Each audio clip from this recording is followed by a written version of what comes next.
it was hard work. And it's true what I said in that statement, that the person that is prepared to lose everything for what they believe in will win every time over the person that is too connected. And we see it in times of war. We see it in times of adversity all the time. When you've got nothing to lose and you're not scared of death itself, you can do incredible things and win and overcome it. You can stare death in the face, which I've done on a few occasions, and come out the other side. And I think we spend most of our lives in hiding and scared of the worst scenarios, are scared of what can happen, instead of enjoying the moment and understanding how fortunate we are. Hello, beautiful people. On today's podcast, we have the inspirational Pat Farmer. Pat is a professional ultramarathon runner who has genuinely accomplished some of the greatest feats on earth. Some of his career highlights are: in 1999, Pat ran 14,662 kilometers over 191 days around Australia. In 2011 and 2012, he ran 20,000 kilometers from the North Pole to the South Pole, averaging running over 80 kilometers per day over 10 months and 13 days. In 2012 and 2013, he ran 3,200 kilometers across Vietnam. In 2014, he ran 1,450 kilometers over 19 days across the Middle East. And in 2016, he ran 4,417 kilometers over 65 days across India, all in creating awareness for peace, friendship, and education. Pat also served as a member of the Australian Parliament for 8 years. He has been awarded Achiever of the Year by the then Prime Minister John Howard and National Geographic's Adventurer of the Year, and has raised millions of dollars for causes across his 30-year running career. What I personally love about this conversation is Pat's absolute passion and zest for life. In this episode, you will truly feel the energy of Pat inspiring you to live every moment to the fullest. He is a man that has stretched the imagination of what humans can achieve and really leans into the notion that nothing is impossible. We explore the mindset of Pat's greatest successes, and one statement that I will personally take from this conversation is, "The man that is willing to lose everything wins." His words are powerful, and I have no doubt that after this episode, you will be questioning in your own life what more you can do in this lifetime. Please enjoy this conversation with the lovely Pat Farmer. Welcome to the podcast, Pat. It's great to be here. Thank you. So, Pat, where I'd love to start is with a quote of yours from the Running Matters podcast. "Running is a very humbling experience. That's when I feel closest to God, closest to the earth. That is what I get out of it. A connection to my inner self and a connection to this planet. I leave behind all the worries of the city life, the jobs we all worry about so often. You can just discover what being human is all about." Yeah. So where I would love to start, Pat, is for you to share one of the first moments in your life that you felt connected to your inner self and the planet through running. Whoa. One of the first moments. Well, I'm not sure if it was one of the first, but it was certainly a significant moment in my life. It was when I felt that I sort of made it in the running scene. I had applied to do a race across America from California to New York called the Trans-American Foot Race.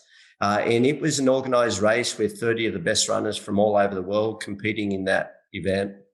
There was runners from, of course, from the United States and many of the different states. There was runners from Hong Kong, Japan, China, et cetera, et cetera. And I remember doing that run or going across there. My first child was just born, my daughter, Brooke. She was only 3 months old. And I'll never forget holding her in my arms while I rocked on the rocking horse with her and thinking to myself, she's only 3 months old, I'm going to be in the States for 2 months for this run and another month preparing for it. I'm going to miss this little girl so much. And as long as she's been on this earth, I'm going to be away from her for. And anyway, I left because I felt my calling was to become a distance runner and to try and make my mark on this life and try and be somebody. So I went across to California, and luckily I was welcomed with open arms. And I think everybody over there thought I was quite novel, some of the things I said and the way I behaved. It was my first trip overseas. Anyway, I'll never forget about a week into my training over there, well and truly before the race started, I was down at Huntington Beach and I saw a eucalyptus tree, and I sat beside the eucalyptus tree and I just sat beside, put my head on it, and I started crying. And I was just so lonely and so insecure and so wondering, what the hell am I doing over here? I'm way out of my depth. I'm running against some of the best runners on earth. I'm on the other side of the world from where I live. I'm away from my family. Am I being a bad dad? Am I being a bad husband? What on earth am I doing? I can't possibly expect to do well in this race. Or, I'm just some little old fella that, grew up in the western suburbs of Sydney. And I just doubted myself so much. I cried and cried and cried because I missed my wife and my daughter so much. And then I just looked out at the ocean, and I realized that's the same ocean that connects to Australia. And so I walked down to the ocean, and I stood in the ocean, and I felt, well, this is just like somebody standing in the ocean at Bondi. And so I'm just across the ocean from home. I'm not that far away. I'm here to do a job. I'll get the job done. And I can't help but feel that it's all of that rightness in your life that corrects situations like that helps you take a second approach to everything, that is God within us and a feeling of faith within us to give us the strength to push on and to be who we need to be. So consequently, I feel that was the first moment for me where I really connected. And then, of course, every day on the road was a struggle. It was 80 kilometers per day or 50 miles per day, every single day. There were no days off for 64 days. It was tough. It was grueling, especially through the desert. I'll never forget running across from outback, what I call outback California, and heading across to Las Vegas, basically looking at some mountains in the distance that seemed, as I went through Utah and Nevada and places like that where there were snow-capped mountains, and yet we're in the desert. It just seemed so surreal and so unusual.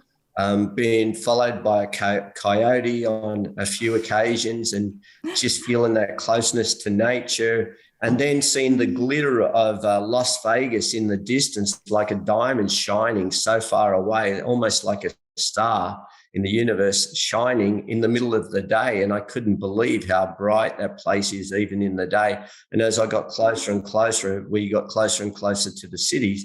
And not only myself, but all of the runners felt very ostracized by the fact that we were now coming into a city, a place where we felt we didn't belong any longer because we spent so much time in the desert, so much time out in the wilderness. And once again, all of that brought me closer to my belief in myself and my belief in God and this connection with the earth and the planet and the universe and so many other things. So yeah, that was a defining moment for me. It was a great race. I finished second overall. I ended up coming second to Ray Bell from Florida, who was a great runner and turned out to be a great friend of mine into the future. But it was just every day was an incredible emotional roller coaster, but a wonderful moment for me. And that's what I got out of the running. Beautiful. And you mentioned, sort of, I guess, acting what this is your calling in running. But just before we even press record, you sort of spoke of running being a vehicle for more of sort of the motivation and driver that is behind, I would suggest, your purpose in this life. When was it that you realized when you got into running that you could really use this as a vehicle for that? It was early in the piece, and it was when I realized the media that the events that I was doing generated. The thing about ultra running or ultra cycling, ultra swimming, or anything that is way out there, that is longer and further and harder than anything else, climbing big mountains as opposed to climbing little mountains fast. The thing about all of that is that you're stretching the imagination of what human beings can do. And so other human beings are very interested in that. And consequently, they tune into it. And the media are savvy enough to understand that. And the media, of course, tap into that, and they want to know all about it as well. So knowing that I could generate media and I could generate eyeballs and interest in what I was doing, so long as I did something that was unusual for most people. That's what made me realize that I could get to an audience. And then I've always thought to myself, why do something just for my own glory, for my own self? Why do it for a gold medal or a trophy or the esteem of that, when you can actually use that vehicle to make a difference to somebody else's life? So consequently, I've gone on to raise literally millions of dollars for worthwhile causes, everything from girls' education in India through to, I'll do a run later this year in Thailand, Vietnam, and Cambodia for the orphanages over there, try and help the little kids in those orphanages to not only find a family to go to, but also to just be a little bit better off during the time in the orphanage with books and bikes and all sorts of toys and different things that they may want and need. So, consequently, I've been able to do that. And that helps me feel fulfilled.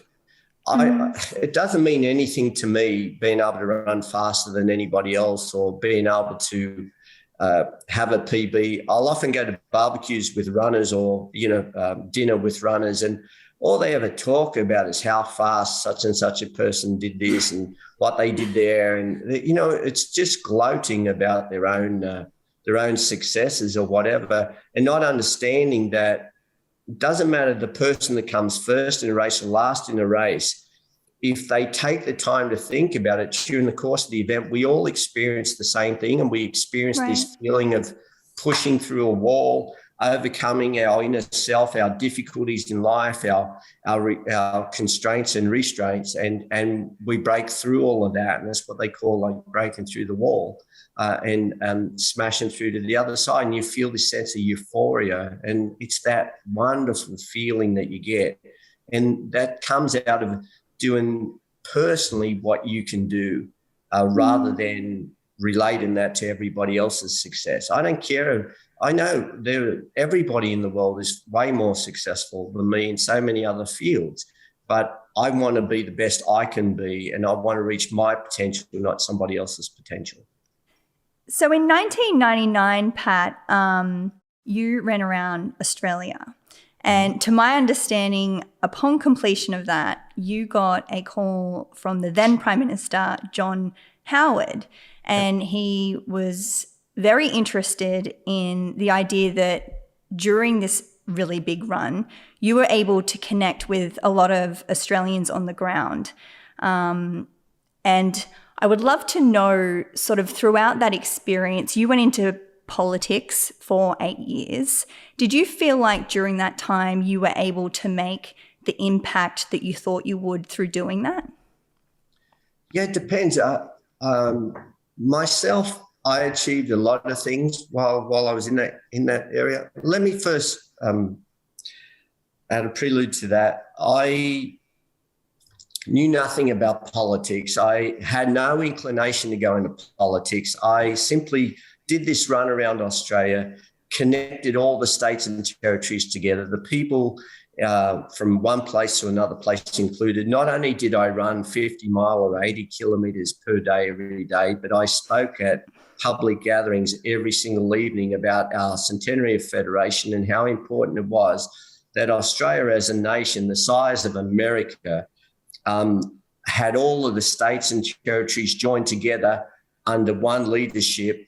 We all spoke the same language. We all had the same ideals. We worked together. We didn't have different currencies from one state to another state. We had borders, but their borders didn't stop you from crossing from one area to another. They were more to stop, fruit fly from going from one state to another and contaminating a fruit crop or a wheat crop, a certain moth and things like that. So the borders meant nothing. One of the things that's upset me a lot in recent times is the fact that has changed and the premiers have locked down the borders and because of the COVID situation, and it flies in the face of the freedoms that we knew and we loved so much in this country. And I just can't understand that. We are one country, and if there's a problem in an area, by all means support that area as much as possible, but you can't stop the free movement of people, and that's what really so it was these things that I spoke about, the relationship between white Australians and the Aboriginal Australians, the Indigenous Australians, because something that was very topical when I ran around Australia was, of course, Australia Day, and many call it Invasion Day as far as the Aboriginal people are concerned. And so there was a few things like that were on the agenda, and I spoke at Aboriginal communities as well, and I was trying to get the people in the cities to understand what it was like for the Aboriginal people, that even though we drove nice cars, lived in beautiful homes or whatever, still so many of the Aboriginal people were living in poverty, and still so many of them were just,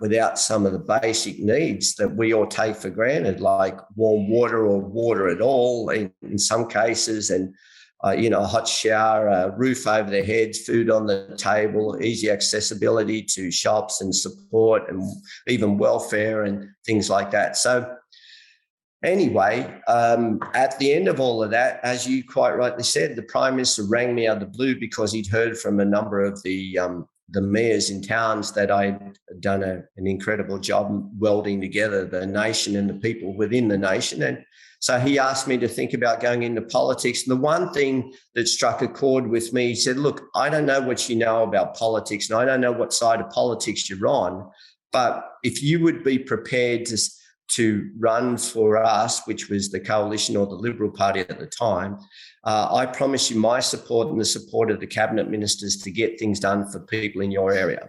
And so, alluding to your question, Pat Farmer was not a great performer down in Canberra, where many people like to hear their voice over and over again talking about the same issue that somebody else has regurgitated 15 different times. Pat Farmer wasn't the sort of person that was seeking out the media all the time in that regard. I was somebody that was very much grassroots, and I saw that we needed bridges over level crossings at our railway stations because it was holding up traffic and it was dangerous. We needed a new hospital. We needed some development in the area. We need roads fixed. A lot of the things that were actually council issues or state government issues, but I went in fighting for them to get funding from the federal government for these things. And as a result, back in the day, I got $500 million worth of funding for things in my area. And we really did make a difference. And when I left Parliament, my last parliamentary speech was about the connection that I have with the people more than the politics of the area. And it was about just feeling these weren't, to me, they weren't constituents. To me, they were my family, my community. There were people I would see at church on Sundays. There were people I see in the supermarket. I couldn't go do the grocery shopping with my two kids in the grocery basket without somebody stopping us. We couldn't walk up the street without somebody stopping us and wanting to talk or say hello to the kids and that sort of thing. And it was nice. It was beautiful. It was hard to get anything done. My kids used to complain all the time, Dad, you talk too much. We need to go. Can we go home now? Anyway. But it was all good. So that was Pat Farmer, the politician. So if you ask other politicians or if you ask the nation, was Pat Farmer a great politician? Everybody say who, Pat who. But if you ask the people in McCarthy, who built this or who built that, or who built the arts centre, or who got the funding for this or that, or who made a difference to my dad's predicament when he was having some trouble with some of the government departments, or my mother's predicament when she was having some troubles with the government departments, or some of the people on welfare, or some of the immigration issues, they'll tell you that they wouldn't be in Australia now if I didn't intervene at the time. I didn't use the power of that position. So there's nothing wrong with politics. It's a great job to have if you wield that power properly, but many don't, sadly. And so in 2011, 2012, you ran from the North Pole to the South Pole, which was about 20,000 kilometres, and it took you 10 months and 13 days, averaging your wonderful 80 kilometres a day. And I've heard you share, Pat, and please correct me if I'm wrong, that you sort of at the last minute before this run, a sponsor pulled out and you ended up investing almost sort of around $1 million of your own money. And when I heard you share this, you also followed this by saying, the guy that is prepared to lose everything wins. Can you share more about what you meant by that? Well, it's so true. I had a major sponsor from America pull out at last moment, and consequently I ended up having to find a way. Everybody just said, just ditch the run. It's impossible anyway. What are you wasting your time for? Wow. But I had a beautiful home in a very, very wealthy suburb in Sydney, in Mossman, and it would be worth a lot of money now. Anyway, I sold it, paid out the mortgage, and I put in just over $1 million and made the run happen. And I had no home to come back to. My children were both in boarding schools. So Brooke and Dylan were in boarding schools, but I had arranged for them to come over and meet me at different points during the school holidays. And I had a carer that would bring them over to do that. So I just felt so committed to doing something. I just left Parliament. I wanted to get as far away from the political world as I possibly could. I wanted to do something that nobody else on earth has ever done before, and that's not easy to do. Most things have been done. And I just wanted to prove that I had the human spirit of being an explorer, an adventurer, and one of tenacity. And so I stuck with it, sold the place, organised everything, went over there, took my kids across to New York. We stayed in New York. At the time, it was the biggest snowfall that they had in 100 years. At that point in time, I'll never forget. I stayed in a beautiful brownstone building up at the Bronx end of Central Park, and I would drag 2 tires from there through the snow down to Central Park every morning. Wow. And then drag it around there 4 times and then drag it back. And then shivering away, I'd get into a hot bath and I'd sit there for about an hour or so in this warm bath trying to get the circulation back into my body. And then I'd get dressed and take the kids down to Central Park and they go sledding in there. So it was quite an experience and quite a lead up to the event itself. But it was, it was hard work, and it's true what I said in that statement, that the person that is prepared to lose everything for what they believe in will win every time over the person that is too connected. And we see it in times of war. We see it in times of adversity, all the time. When you've got nothing to lose, and you're not scared of death itself. You can do incredible things and win and overcome it. You can stare death in the face, which I've done on a few occasions, and come out the other side. And I think we spend most of our lives in hiding and scared of the worst scenarios, are scared of what can happen instead of enjoying the moment and understanding how how fortunate we are. I see so many people, they'll have somebody who's they might be dying of cancer or whatever, or they may be themselves. And instead of making the most of the time they have left and not concentrating on the ailment that they've got, their whole life becomes consumed with woe is me and the difficulties that they're going through and what they have to live with. And so consequently, they should have died years earlier because they've lived, that part of their life wasn't living. It was miserable, absolutely miserable. And don't get me wrong, it's not that I don't have empathy for people, myself included, that experience difficult times in our lives. It's just that it's not a way to live your life.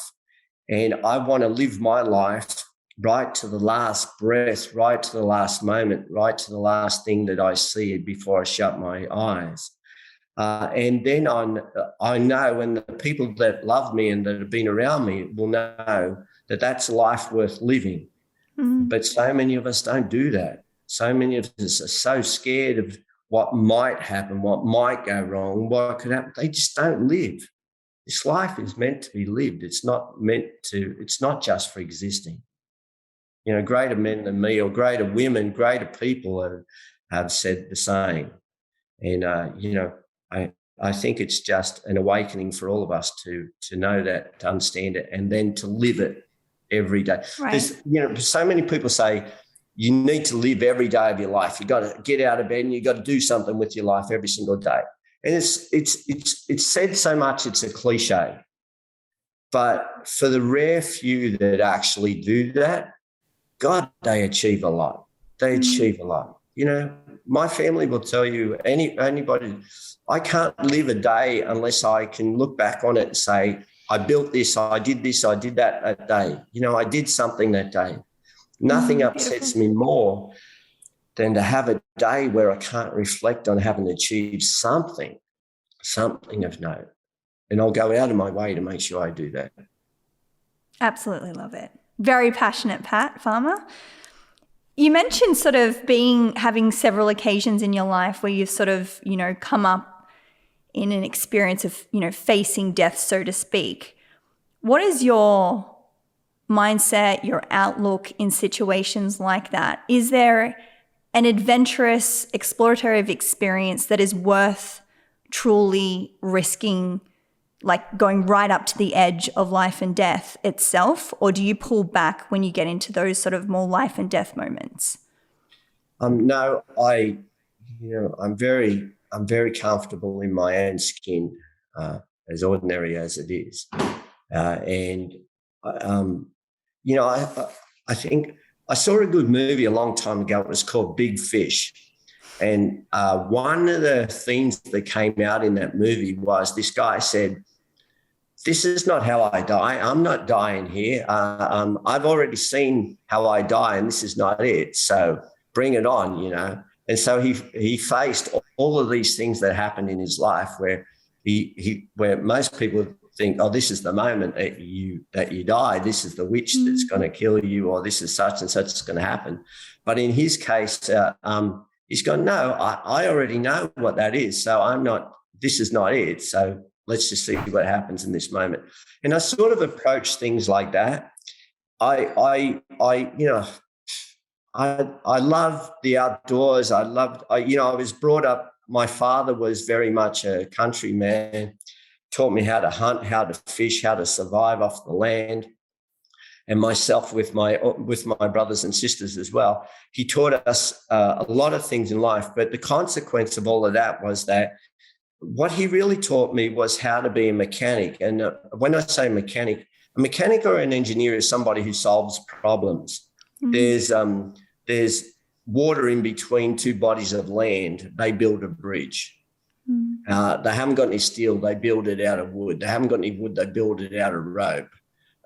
They find a way. They build it out of vines, but they build a bridge. So I'm a mechanic by trade because my dad influenced me so much to be a problem solver. And I approach everything like that. So even when I've stared the most grimmest moments in the eye, I've always thought to myself, how do I get out of this? What do I do? And I think if you keep a cool head, a calm mind, and you look for solutions and you be calm about the situation, you can get out of almost every single predicament. But if you panic, then you've lost control. And I never want to lose control. Not through illness, not through car accidents, you're not through anything. I don't want to lose control. I want to try and be in control. I can't be in control of the world and life, but I can be in control of me. And that's the only thing I have to do. So I just have to be calm, and I approach things that way. And that's why often, I can reason things out, difficult situations or problems out, or other people out, rather than to dismiss them or to hate them or to fight them. I can reason things out, where they're coming from. And the same with nature itself. You can reason it out. Once you do that, once you understand what all forces are after, then a lot of the time you can give them what they want without sacrificing your own self. And in talking about reasoning, in 2014, you did the Middle East Peace Run, which was purely an awareness run. Yeah. And, sort of whether it's this or whether it's, in day-to-day life, you are very obviously inspiring many people, including myself, with what you do and the purpose behind what you do. And I've heard you say, never underestimate the power of your actions. Can you please speak more to that? Well, I first took up running because a little old man by the name of Cliff Young was competing in the Sydney to Melbourne race, which was it was seen worldwide, and was a big, it put ultramarathon running on the map, to be quite honest with you. Runners from all over the world came to compete in that race. And the first time it was held, a little old fellow by the name of Cliff Young at the age of 63 finished and won that race of 1,000 kilometres. Amazing. Now, as a result of him doing that, this young apprentice motor mechanic who was 17 at the time saw this man run past and was so inspired by his ability as an ordinary person, because he looked incredibly ordinary, and there was nothing special about him, but he not only finished this enormous distance, but he won that race against some of the best in the country at the time. And so for that reason, I felt if he can do that, I can do that.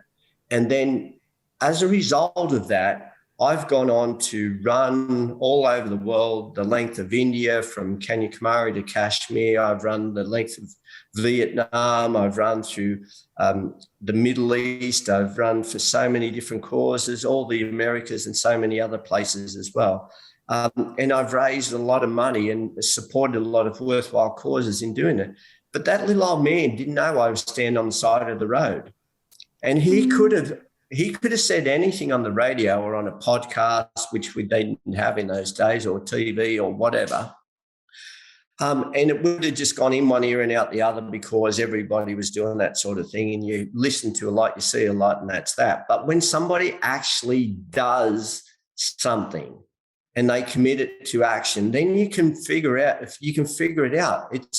It's like, I listen to so many guest speakers, motivational speakers, and they will talk about what other people have done, and so eloquently, and it's inspiring and it's motivational and it's uplifting. But in the cold light of reality, the next day when it's freezing cold and you go running out your door and the dogs are chasing you because they're barking at your heels, it's freezing cold and it's raining, and you're the only person out there and it's pitch black and you're wondering why you're doing this.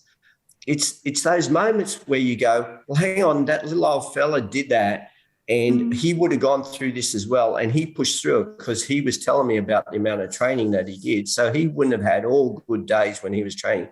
If he can do it, I can do it. But if somebody else just talks about doing that, when it's cold and it's difficult and it's cold and you don't want to get out of bed, it's so easy to say, no, I'm not doing it. So real inspiration comes from actions, not words. And it's most important that people know and understand that. You touched on that run that I did through the Middle East. I ran through Lebanon, Jordan, Israel, and Palestine.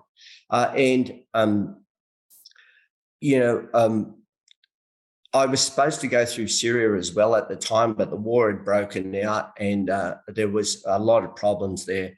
Half the reason why I went across to do that run, all of the reason why I went across to do that run was I was sitting at home and I couldn't get in the car and listen to the radio. I couldn't turn on the TV without Muslims being victimized for who they were or whatever, and they were all terrorists and they were all from this part of the world and they were all going to attack us and end the world and they were savages and I'm thinking, hang on a minute. I grew up with these kids at school. I grew up in the western suburbs of Sydney. Most of the kids I grew up with were from the Middle East. They were from Lebanon. They were from various parts of the world. And it really pushed me to want to do something about it. But I couldn't get a voice here in Australia by doing things the normal way and saying, look, I don't agree with this.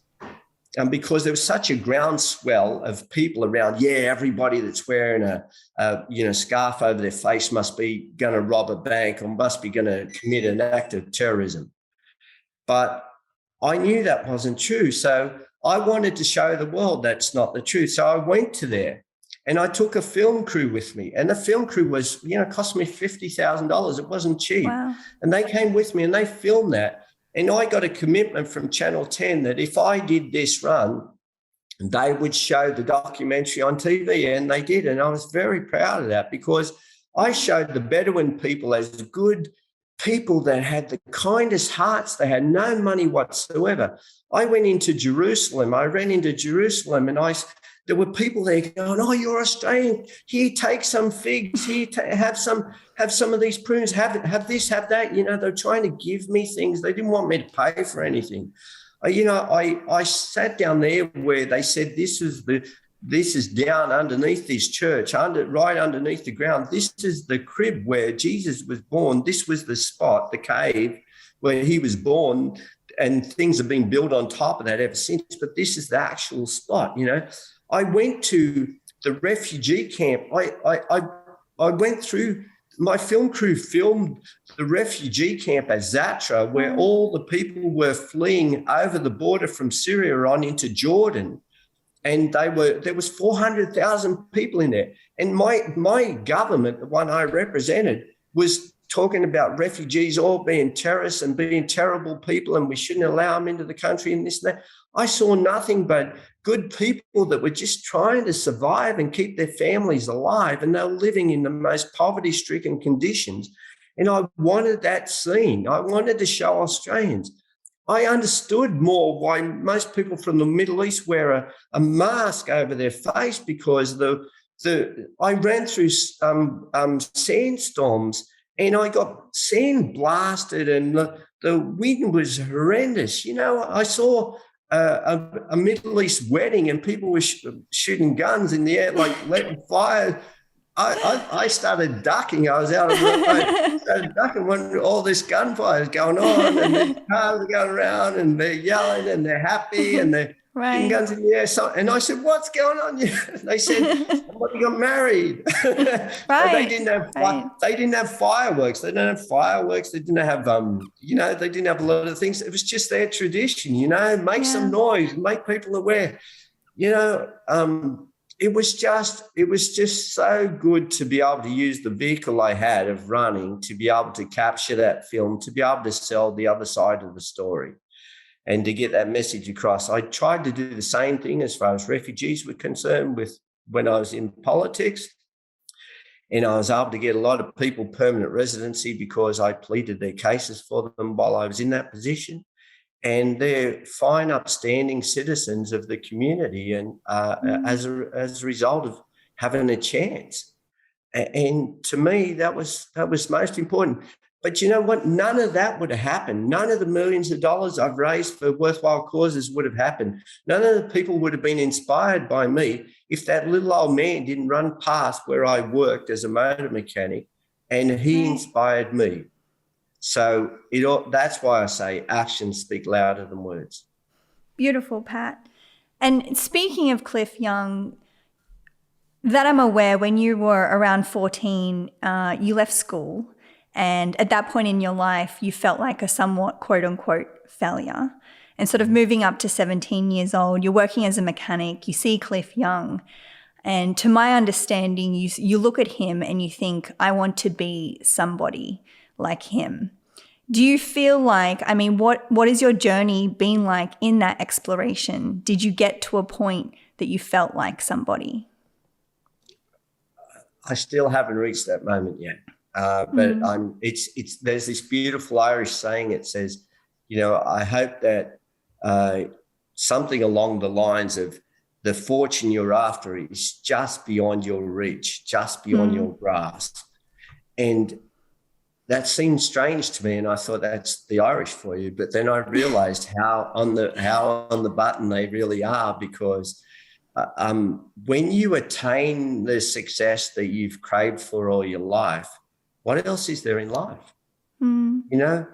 And so that's why we've got to continually set new goals. We've got to continuously strive for more, right to the last breath that we take. And Cliffy proved to me, it doesn't matter how young you are or how old you are. Instead of sitting on your porch and waiting for your family to pick you up and to take you to the shops or to do whatever you need to do, you actually need to get out there and you need to live your life. You actually need to do something all the way through, and not use age as a reason not to do anything. Or so many young people say, when I'm a little bit older, when I finish school, when I then finish TAFE, or when I finish university, or when I get the right job, when I do this, when I do that. And I think like 30 years have passed by of their lives before they've done something. One of the pleasures I had in life when I was a politician was, as Parliamentary Secretary for Education, Science and Training, was getting around to the schools and seeing these little kids in year 6 telling me how they were going to be the Prime Minister of the country one day. These little girls that were just so amazing, absolutely amazing. They wanted to be on stage. They wanted to be performers. Somewhere between that very early age and say their 20s, or even their early 20s, something's gone wrong in their life. They've been told that's impossible, that you can't achieve that's too hard, or they've been disciplined too much and they've been broken. And their spirit has left them. Their spirit for dreaming and adventure has left them.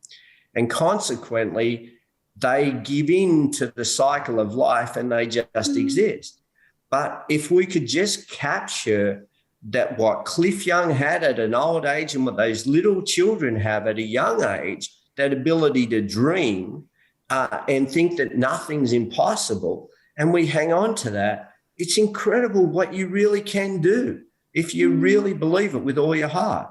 But so many people, they get so used to being downtrodden and put down and being sort of put into a box that they forget that they are an individual that is like nobody else on this planet. And if they want to do something, there's a good chance they'll do it. They've just got to want it more than anything else. So, I'm inspired by the Cliff Youngs of the world. I'm inspired by little children who still know how to dream. And I'm inspired by adults and other people that still dream big dreams and know how to dream, and then follow it through with actions, because that's the key. And having that foundation of nothing is impossible, which is obviously very powerful. It's fed and fueled you to do everything that you've achieved, including world firsts, when most people have told you that is impossible. Sort of when you're on the ground in those moments of doing hard and challenging things, what is the mindset that keeps you putting one foot in front of the other? Well, when I went to school, I didn't pay attention to much. I'll never forget this one. It's paid off. This one teacher that I had, Brother DeSales, he was our commerce teacher, and he said something to me I never forgot. He said, if you look after the cents, the dollars take care of themselves. And what he really meant were that, in order to get $1, you need 100 cents. And so if you just get a cent and you add another one to it and another one to it and another one to it, you eventually get $1. Right. And as simple as that sounds, we are the sum total of everything that we've ever done in our life. And every day is like one of those cents getting added together. And so the more knowledge that we gain is a result of the day previous that we've had and what we picked up on that day. And so that's why it's important not to waste a day. That's why it's important to learn something every day, read a book, to read something or interact with people or find out something new or do something the day before, because that will give you the answers for the next day that you're after. And so consequently, when I'm out there and I'm doing what I do, whether it be in any field whatsoever, and I don't want to keep harping on the running, whether it's mountain climbing or anything that I've done, it's about just taking those incremental steps towards the ultimate journey, the end journey, and never losing sight. So we hear speakers talk about it all the time. It's about having a goal and then working incrementally towards that goal, like going up a staircase. It's tough because you're going up, but if you just take one more step, you're one step closer to that staircase. And when you've taken half the amount of steps to the end of the journey, then every step is a step closer to the finish. So you understand by what I'm saying, it's more and more about the mindset. Like when I'm talking to myself continuously in my mind when I'm running or when I'm climbing mountains or when I'm kayaking or cycling, whatever I'm doing. And I'm telling myself, okay, the hardest steps are first. I just got to get to the starters line. I've got to get the sponsorship. I've got to get the support.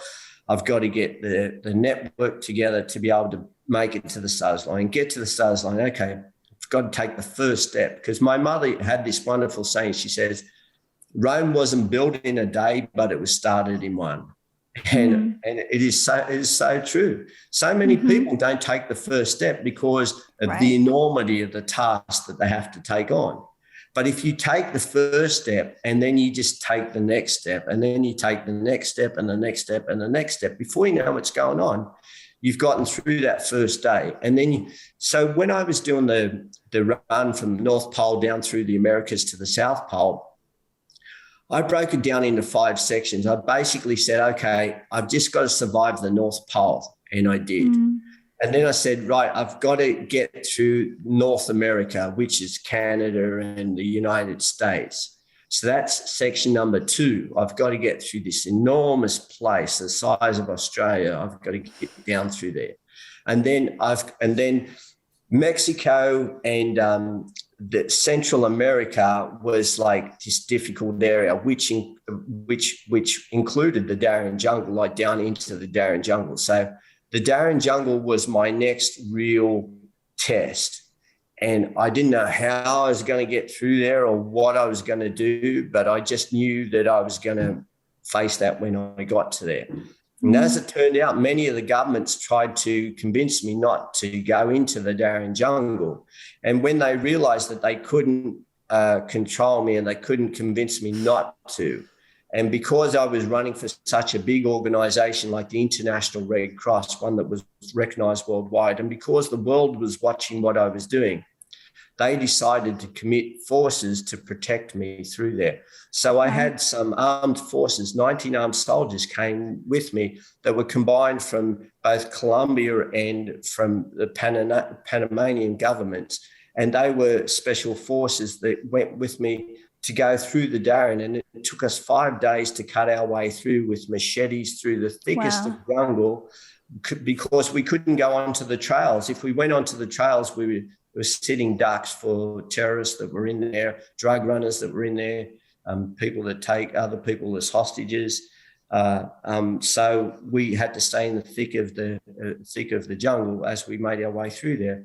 And I'll never forget, I got to the other side of the Darien Jungle. We came down into Colombia, into Turbo in Colombia, and I was handed over by the Panamanian and Colombian forces that had gone through there. These big, tough men that were soldiers, and their job was to go into the jungle in the dry season, find the bad guys that were running arms up to North America and running drugs up to North America and kill them. Not take them to court, not do anything, just kill them. That was their job. That was their job. And I was as shocked as you are, because I come from what we perceive as a civilized society where even terrorists and even murderers, need to go before a court of law, and then they need to be jailed, not just executed. But that was the way that the governments were conducting business with those people that were really bad people. And so consequently, they got me through to the other side. And when they were handing me over to the Colombian police, they signed, which was signing a document saying he's no longer our responsibility, he's all yours. They were missing. There was just the lieutenant was with me, and I said to Lieutenant Perez, "Where's the rest of the guys?" And he said, they're sitting around the back. And I went around the back to thank them, around the back of the police station to thank them. And they were sitting down, huddled and crying. And there was these were these big, tough guys. And I said to them, "Well, what's the matter? Why are you so upset?" And they said, "We've never saved a life before. Our job is to go in and get the bad guys. We've never actually protected life or saved life. This was a completely different mission for us." And they said, "Through you, we probably will save many, many other people through the Red Cross, the support that you're giving the Red Cross. And we feel purpose, and it's really affected this squadron of people, and it was that connection that made me realize it doesn't matter how tough somebody is or what their role in life. It doesn't matter if they're paid assassins or what, they're human beings. And we all try and justify who we are, what we're doing around, why we're doing it.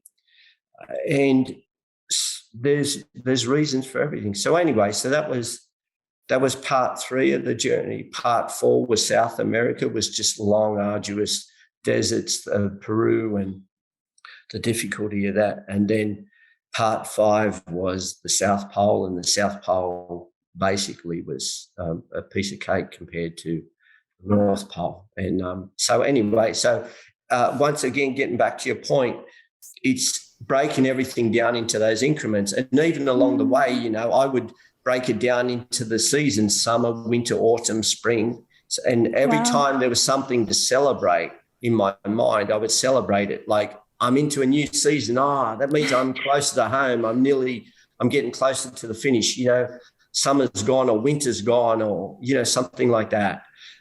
Or it's the end of the month and it's the start of a new month. So I would feel energized that, I got 30 days are done or 31 days are done. That month is over and I'm into a new month, or I'm into a new country. I'm crossing the border. And so it's incrementally, if we break things down into bite-sized pieces. And that's why I say you can achieve anything that you want to if you simply take it just one step at a time. And one step at a time doesn't physically mean one step. It can also mean one period of time, 1 week, 1 month, one year. It's about never losing sight of the goal and incrementally working towards it until you get it. So that's what I love about running. Absolutely love it. And I'm certainly going to pull that into my own life, Pat.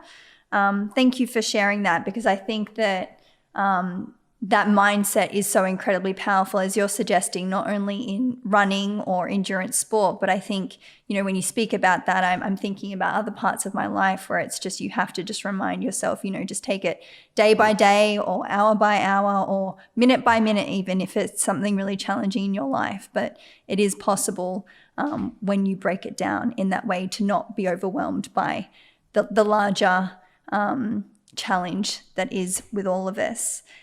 And Pat, I've heard you share that, why you're here, your purpose is that, you're dedicated to helping humanity whilst you're here on planet Earth.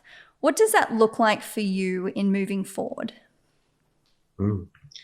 Yeah, good question, because I'm at an age now where a lot of people want to write me off, and not only me, but just my whole demographic. People don't want to employ old people. People don't, we're not Olympic bound. We're not. It's sort of like, well, you've lived your life, so move over, give somebody else a go. But moving forward, it's like I said to you at the start, it's every day, every breath, I feel like I've got to do something. And it may not be the grandiose plans of days gone by, but it will be whatever it is according to me at that point in time. And that's what I was saying about being your own personal best, about being so all of the things that I've spoken about with the running relate to so many other aspects of life. And so it's realizing your personal potential is actually a point in time as well. So my potential when I was 5 years old was different to my potential when I was 10 years old, and it's different to my potential when I was 17 years old, which is different to my potential when I was 40 or 50 years old. And so the potential that, is the goalposts are all the time being altered and being moved, but you move with them. You stay fluid. Right. I spoke at a function recently and they said, can you sum everything up? I said, yeah. I said, when you think about me, think about probably one of my greatest feats, which was the run from the North Pole to the second pole. In actual fact, it was raising my children, but from the North Pole to the South Pole.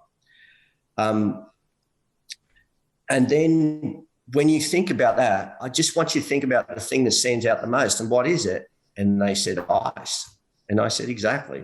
That's what stands out for me. And I said, so we'll go home and you'll open up your fridge and there'll be an ice cube in the bottom of your freezer. I said, pull it out and have a look at how damn hard that ice cube is, how incredibly hard it is. And then melt it and see how hard it is to contain without a container. It just wants to go all over the place. It'll follow gravity wherever it goes, like a piece of quicksilver. And then put it in the jug and boil it up and see it'll evaporate and you won't even see where it is, but it still is there. It's just gone up into the sky to form a cloud so it can rain back down again and start the whole process again. I said, so us as human beings need to be more like ice. We have to be hard when we need to be hard. We need to be fluid when we need to be fluid. And we need to be not seen when we don't need to be seen, but still there. And so with that in mind, human beings need to be adaptable. We need to be fluid. We need to be able to jump and be nimble from one point to another point. And in doing so, we can be anything to anybody that we need to be. We can be their hero. We can be their strong person. We can be their shoulder to cry on. We can be their protector. We can be their supporter. We can be whatever. But we need to be that, and we need to realize our potential to be that. And when you think of a block of ice, you can be that, but a block of ice is hard and cold as well. And sometimes you need to be hard and cold to get the things done that need to be done as well. So I was hard and cold on many of my runs. I neglected my feelings. I left my family. I was single-minded in the pursuit of my potential. And that's not an easy road to take. But then on other occasions, because I did that, I was able to be more giving to my family. I was able to be more of a person to so many other people and to support them and help them. So it's not an easy life, but I keep coming back to that cube of ice. Thank you for that, Pat. I thoroughly enjoyed listening to that, and it's certainly something I'm going to reflect on after this conversation. And I just want to say thank you so much for this beautiful conversation and for coming on the podcast. I know there are a lot of people that listen to this podcast that truly honor you for who you are and, you know, in your own words, the actions that you take. You don't just speak this stuff, you actually go and live and breathe it every single day. And it is such an inspiration and such a motivation, not only to everyone, but myself included. So thank you so much for coming on, Pat. It's an absolute pleasure. Thank you, Jennah. Thanks for giving me a voice. You know, it's helped me to make my life feel like it's worthwhile through people like yourself, and helping me to reach out to other people. And if I could leave you and your listeners with just one thing, which I like to leave every audience with, it's this, and that's: there is no force on this earth greater than your will. If you want to do something, and I mean if you want to do anything with all your heart, you can and you will find a way. If you don't truly want to do it, you'll simply find an excuse. So my reason for being here at this point in time is to say to all of your listeners, figure out what it is that you want with all your heart, and remember, no excuses. Thank you. So on a final note, I would love to ask you, Pat, what does it mean to you to be human? It means to be vulnerable, because it's not easy to accept your vulnerability. It's not easy to open up your wounds and let somebody poke them. It's not easy to show that you are just human and you are frail and you can fall, and you know, but that is part of being human. We're not gods ourselves. We're not sheets of steel where we have feelings and emotions. It's that same frailness that helps us to have the empathy to care for others and other things around us, to care for our planet, to care for the wildlife and the flora and the fauna that's around. It's that empathy that helps us with everything else. So there's strength in vulnerability as well. You just have to accept it for all that it is.